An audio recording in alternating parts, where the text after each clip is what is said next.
one thing is very clear. The Indiana Fever is America's team.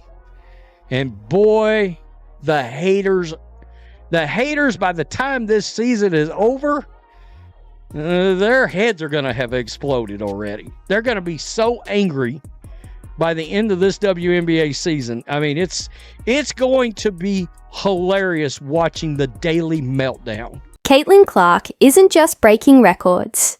She's making entire WNBA teams scramble to upgrade their arenas like there's an evacuation drill in Atlanta. Chicago, Connecticut, Dallas, Vegas. They're all moving games to larger venues just to keep up with the Caitlin Clark effect.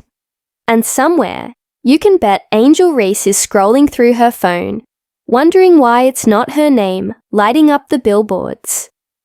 Meanwhile, A'ja Wilson is probably drafting another tweet about respect, while Clark gears up for 41 nationally televised games. That's not just a schedule, it's a coronation. Caitlin Clark is going to spend all of next season playing in NBA arenas. We've got rival fans being furious that, Caitlin Clark is that she's getting new arenas, getting moved to new arenas. You've got people saying that they're pushing the Fever. Why are they pushing the Fever? Let's take a moment to appreciate the game-changing shift happening in the WNBA. Who would have guessed that teams would voluntarily move out of their home arenas just to accommodate one player? Enter Caitlin Clark, single-handedly redefining the league's attendance expectations. As a one-woman sellout machine, she's exposing just how small some WNBA venues really are, pushing 6 franchises to relocate games to NBA-level arenas. The result, every Indiana Fever game, home or away, will now be played in venues with at least 15,000 seats. That's not just growth, it's a movement. That there are 6 WNBA teams that have moved their games to NBA or NBA size arenas. Let's be clear. These aren't just minor venue tweaks. They're full-blown arena upgrades. The Chicago Sky, who once hyped up Angel Reese as their biggest draw, are now making way for the real headliner, Caitlin Clark. Not 1, but 2 games at the United Center, all because Clark is coming to town. Meanwhile, Reese, outside of those matchups, she won't be stepping foot in that arena. Not even alongside A'ja Wilson at the Aces home court. And it's not just Chicago making moves. Atlanta is shifting games to the Hawks State Farm Arena. The message couldn't be clearer. When Caitlin Clark comes to town, teams don't just adjust, they go all in. Atlanta Dream moved 1 game to the State Farm Arena. Chicago Sky moved 2 games to the United Center. Home of the Bulls, home of the Blackhawks. In Atlanta, by the way, that's the home of the Hawks. Connecticut Sun moved 1 game to TD Garden, home of the NBA Celtics. That's going to look really freaking cool on TV. It's funny how, just a year ago, these same teams downplayed Caitlin Clark's arrival, insisting the league was thriving without her. But actions speak louder than words. Now, they're not just rolling out the red carpet, they're reconstructing the entire path. Dallas Wings have moved 1 game to American Airlines Center, home of the Mavs and the Stars. Las Vegas Aces have moved 1 game to the T-Mobile Arena, home of the NHL's Golden Knights. And the Mystics have 2 games moved to CFG Bank Arena. All right? 6 teams have all moved their home games to ones with larger capacity. Connecticut deserves a special mention here because they don't even have an NBA arena nearby. Yet for Caitlin Clark, they're packing up and heading to Boston. Yes, an entirely different city, just to play at TD Garden. That's when you know your impact is undeniable, when teams start outsourcing their home games to another zip code. Now imagine if Angel Reese tried to pull the same move. Let's be real, they'd be lucky to get bumped to the high school gym next door.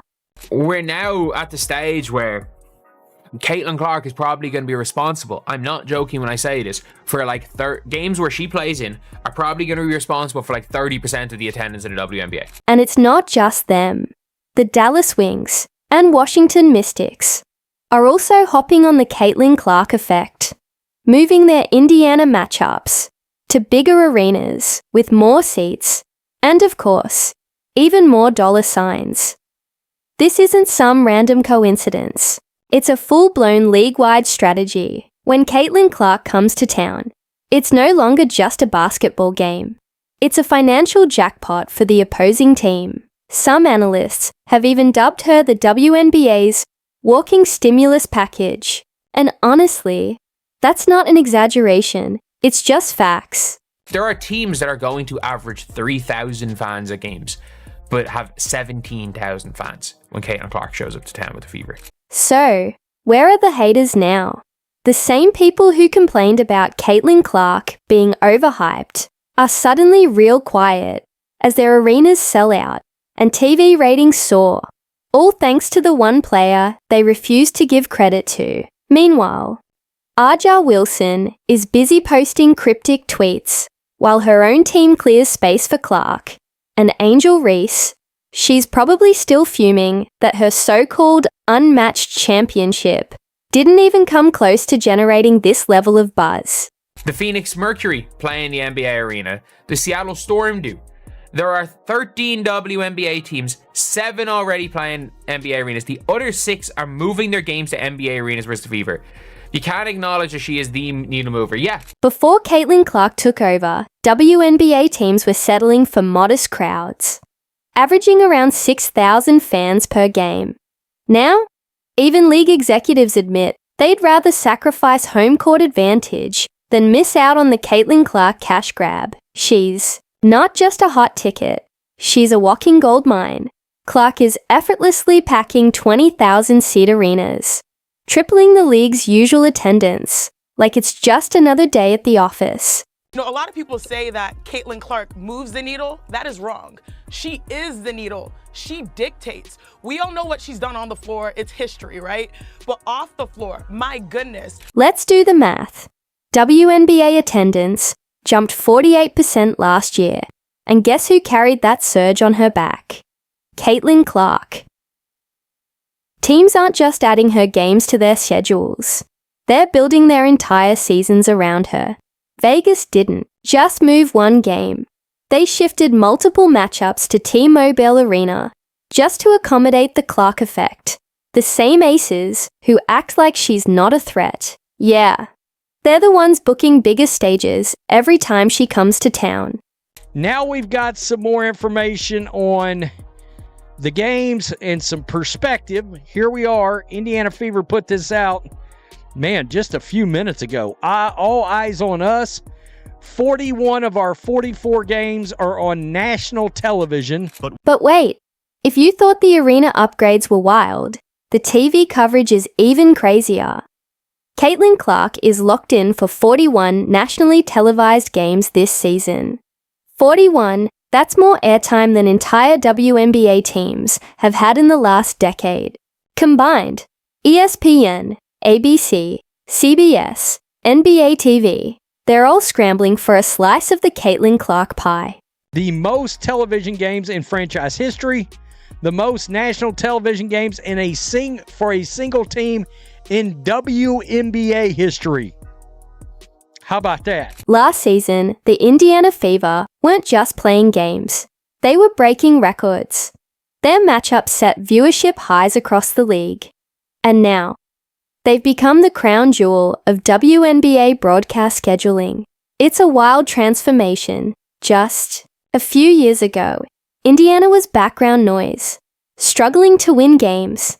Now, they're the headliner.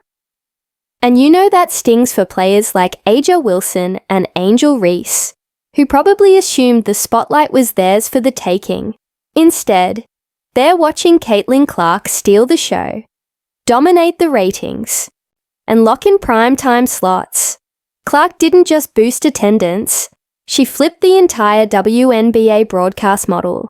Her games consistently smash viewership records, crossing the million viewer mark like it's light work. Now, networks are in a full-blown bidding war, fighting for Caitlin Clark content like it's Black Friday at Best Buy. This also just came out. This is the national broadcast schedule right here against the Sky. It's an ABC broadcast network television game. New York Liberty. It's a CBS game. ABC didn't just want Indiana Fever games. They demanded the matchups against Chicago. Because let's be real, the Clark-Reese rivalry is ratings gold. Meanwhile, CBS locked in the Liberty showdowns. And ESPN made sure to grab the Aces games. Because nothing says must-see TV like Caitlin Clark taking on the league's so-called super team. These are all going to be big rated games. CBS against the Sky. ABC against the Liberty. So you're seeing the teams that move the needles that they're going to play. That should draw some ratings anyway. I'm not going to say these other teams move the needles because they really don't. While Caitlin Clark continues to dominate headlines and command the league's spotlight, frustration is quietly building behind the scenes. Games without Clark are becoming harder to find in prime time, leaving veteran stars who've spent years grinding to build their legacies, watching from the sidelines as she takes center stage again and again. And let's be honest, they're not happy. Can you blame them? Imagine putting in years of work, only to watch another player land. 41 nationally televised games, while your own team barely makes a dent in the sports media landscape.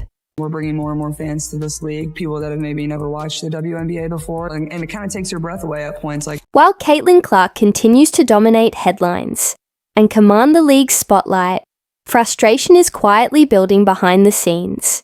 Games without Clark are becoming harder to find in prime time, leaving veteran stars who've spent years grinding to build their legacies, watching from the sidelines as she takes center stage again and again. And let's be honest, they're not happy. Can you blame them?